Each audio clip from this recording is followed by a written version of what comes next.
সবার সাথেই সবার হাড্ডাহাড্ডি লড়াই হয়েছে, এখানে কেউই খুব ইজিভাবে আসেনি। সভাপতি বা সেক্রেটারি বা আমার পোস্ট, সব পোস্টেই খুব হাড্ডাহাড্ডি লড়াই হয়েছে। অমিত ভাই মাত্র 2 ভোটে ফেল করেছেন।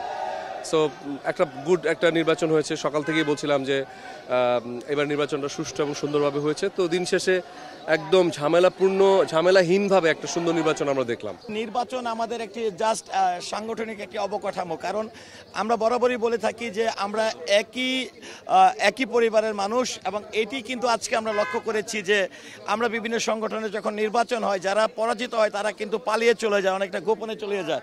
কিন্তু আজকে একটি ইতিহাস সৃষ্টি হলো চলচ্চিত্র অঙ্গনে, যে মনির হোসেন দীপজল ভাই এবং মিশি সদাগর ভাই, তার সঙ্গে তাদের মানে যেহেতু নিপুণ আক্তার সাধারণ সম্পাদকে নির্বাচন করেছিলেন, তিনি কিন্তু রেজাল্টের খবরটা আগে পাওয়া সত্ত্বেও অপেক্ষায় ছিলেন, এবং তিনি কিন্তু যে সাংবাদিক সম্মেলন এবং যেখানে এই নির্বাচনের ফলাফল ঘোষণা করেছেন, সেখানে নিপুণ আক্তার এসে উপস্থিত হয়েছে এবং সাদরে গ্রহণ করেছেন মনির হোসেন দীপজল ভাই। এটি কিন্তু অনেক বড় একটি মনের পরিচয়, এবং অঙ্গীকার করেছেন যে আমরা আসলে হয়তোবা সংগঠনের জন্য যারা নির্বাচিত হয়েছি শুধু তারাই এই সংগঠনটি চালাবো না, সকল শিল্পীদেরকে সঙ্গে নিয়ে কাঁধে কাঁধ মিলিয়ে কাজ করবো। আর আমি যেটি আল্লাহ তাআলার কাছে শুকরিয়া আদায় করছি যে আমার জন্য এই নির্বাচনে একদমই প্রোডাকশন বয় থেকে শুরু করে চলচ্চিত্র সংশ্লিষ্ট সকলেই কিন্তু আমার জন্য ভোট চেয়েছে।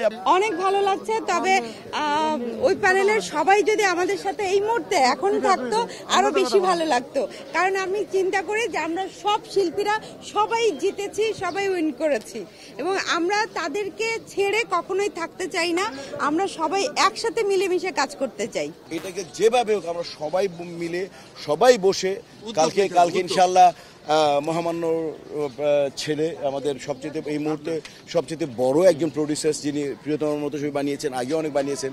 তো উনিকে আমি মনে প্রাণে আমি ঘোষণা দিয়ে দিয়েছি, উনি ইনশাল্লাহ একজন আমাদের প্রধান উপদেষ্টা হিসেবে তাকে নিয়োগ দিতে চাই, কারণ উনি ছবি বানাচ্ছেন এবং উনি ছবি বানাবেন, এবং আমরা সবাই মিলে প্রডিউসার অ্যাসোসিয়েশন যদি তৈরি করি এবং আমরা যদি সবাই মিলে আমাদের আগের দিনের প্রডিউসারকে যদি আমরা এনে আমরা সরকারের সাথে বলি, তাও হ্যাঁ জাহাঙ্গীর ভাই প্লিজ তো তাহলে আমার মনে হবে কি জানি চলচ্চিত্র ইনশাল্লাহ আমাদের প্রডিউসাররা যদি ফিরে আসে এবং তাদেরকে যদি শিল্পীরা হেল্প করে এবং সরকার যদি হেল্প করে, তাহলে কিন্তু ইনশাল্লাহ চলচ্চিত্র ঘুরে দাঁড়াবে। আমরা অনেক কষ্ট করেছি শুধু একটা মাত্র মানুষের জন্য, সেটা হচ্ছে আমাদের মনির হোসেন দীপজল মুভি লর্ড, যিনি বাংলাদেশ ইন্ডাস্ট্রিকে আজকে 35 বছর ধরে রেখেছেন।